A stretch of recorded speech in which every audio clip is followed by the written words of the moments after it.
Mesdames et messieurs, bonsoir. Au sommet, la journée du 5 mai 2022 a démarré avec l'adoration individuelle, suivie des laudes et la célébration eucharistique. Ensuite, les évêques de la CERAO se sont réunis à huis clos pour des délibérations et des échanges qui ont abouti à l'élection des membres du Conseil permanent de la CERAO pour une durée de 3 ans renouvelable.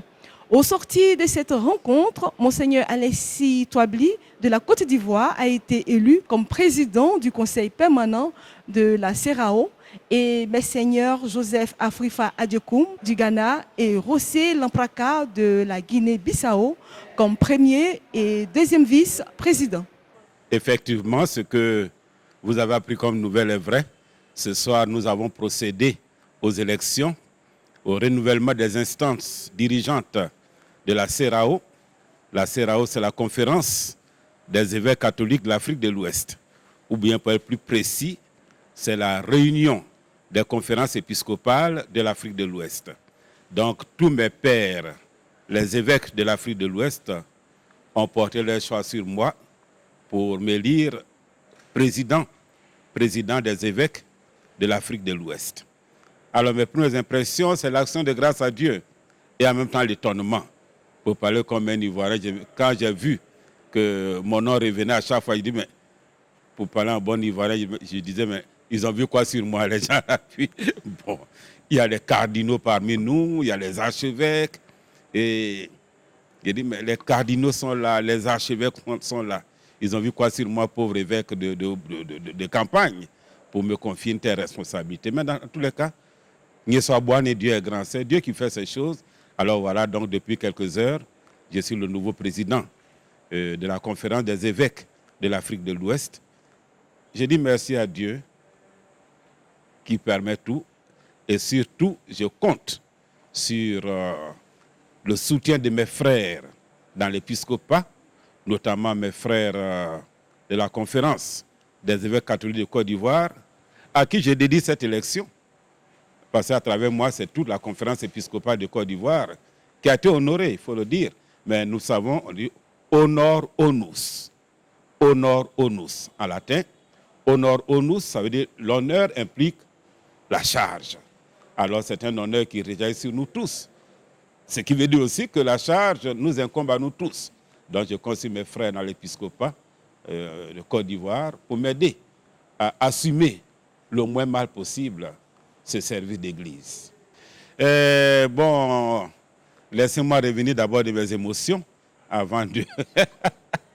Je suis encore dans les émotions, donc je n'ai pas encore eu le temps de penser à tout ça. Il y a seulement peut-être 1 heure, 2 heures que ça arrivé.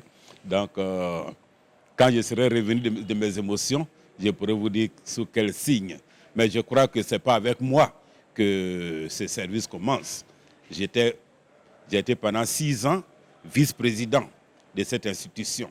Alors, je crois que le bon sens voudrait que je m'appuie sur ce que mon prédécesseur, Monseigneur Kaïgama, qui a été un très bon président, je crois que je vais m'appuyer sur ce qu'il a fait pour apporter ma part, pour apporter ma petite touche.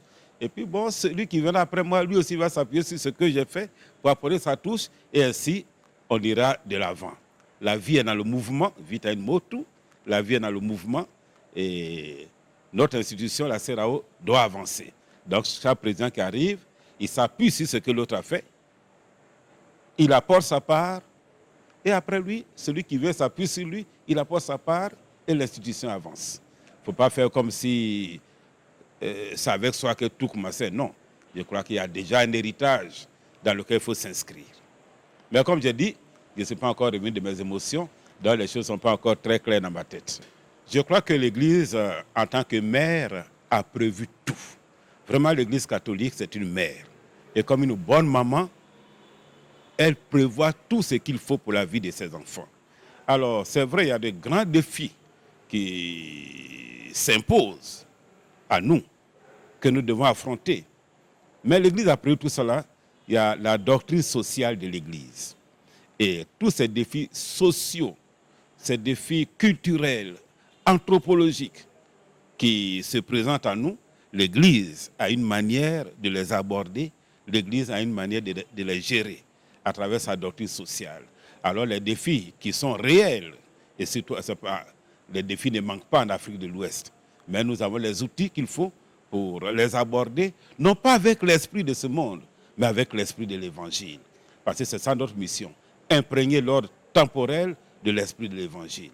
Et je crois que dans l'Évangile, Jésus nous trace le chemin, puis il est lui-même le chemin. D'abord, il faut dire merci à Dieu qui a inspiré à notre bon pape François, notre bon père François, d'écrire ces documents, Fratelli Tutti. Je crois que c'est l'Évangile actualisé, c'est l'Évangile appliqué aujourd'hui. Parce que tout compte fait, l'humanité, nous formons une seule et même famille. Nous n'avons pas eu, comme dit mon auteur préféré, Cheikh Hamidou Kane, dans l'aventure ambiguë, nous n'avons pas eu le même passé, mais nous aurons le même avenir. Qu'on le veuille ou pas, nous aurons le même avenir. Donc nous avons intérêt à apprendre à vivre comme des frères. Une fraternité, comme dit le pape, qui transcende toutes sortes de barrières. Les barrières d'ordre ethnique, et en Afrique, l'ethnie est encore très forte. En Afrique, l'ethnie est encore très forte. Tout ce que nous faisons est imprégné par notre appartenance ethnique, même au niveau politique, quelquefois même au niveau religieux. C'est un évêque de Rwanda qui a dit cette parole forte, parlant de ce qui est arrivé dans leur pays, hélas. Et cet évêque rwandais disait, on a l'impression, et c'est plus qu'une impression, que chez nous, le sang de la tribu pèse plus lourd que l'eau du baptême.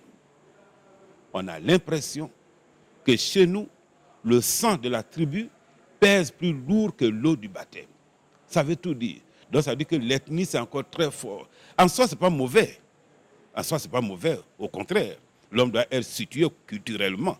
Ça, c'est normal. Mais c'est quand l'ethnie devient un ghetto,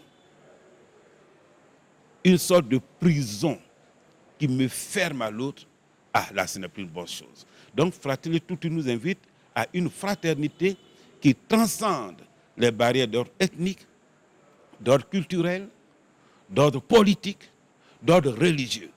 Parce que tout qu'on fait, nous sommes tous les enfants d'un même père et nous avons la même destinée.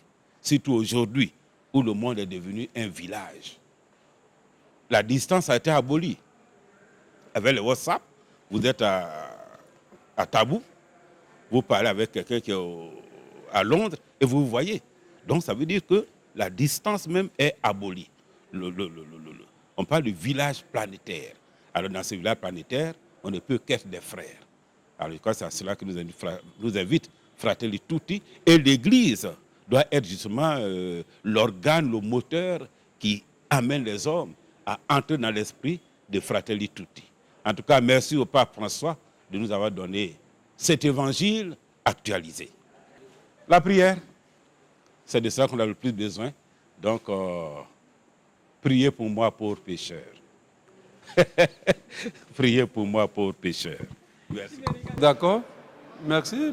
Mes impressions après donc l'élection de son Excellence Monseigneur Alexis Touabli Yulo, évêque d'Agboville et administrateur apostolique du diocèse de Yamoussoukro.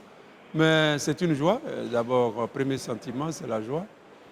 Joie envers Dieu pour le service que Monseigneur Touabli a accompli d'abord en Côte d'Ivoire, car vous savez, il a été donc président de la conférence en Côte d'Ivoire pendant 6 ans, c'est-à-dire pour 2 mandats. Et ça, c'est des mandats, je peux dire, exceptionnels, puisque normalement, c'est le maximum qu'on puisse faire. Donc, les évêques, d'abord en Côte d'Ivoire, lui ont renouvelé donc, leur confiance et il a pu donc servir notre Église en Côte d'Ivoire pendant 6 ans. Et depuis quelques années, il était déjà adjoint ici. Au niveau, il était 2e vice-président donc, des CRAO. Et aujourd'hui, je pense que c'est une confirmation. Voilà, les confrères, les évêques de la sous-région ont reconnu le service que Monseigneur Touabli a fait et ont voulu donc qu'il poursuive ce service-là qu'il a commencé avec le président sortant. Donc c'est joie, reconnaissance à Dieu et puis aussi fierté puisqu'il représente la Côte d'Ivoire. Voilà, c'est un signe que Dieu nous donne. Voilà, pour mieux servir l'Église, mieux servir notre pays, la Côte d'Ivoire, mais aussi mieux servir l'Afrique de l'Ouest. Donc, c'est joie, reconnaissance et aussi fierté. Et voilà, encouragement aussi à Monseigneur Touably pour que ce service-là, prière aussi pour lui, pour que ce service d'église soit le plus fructueux possible pour lui-même, mais aussi pour toutes les églises particulières de l'Afrique de l'Ouest.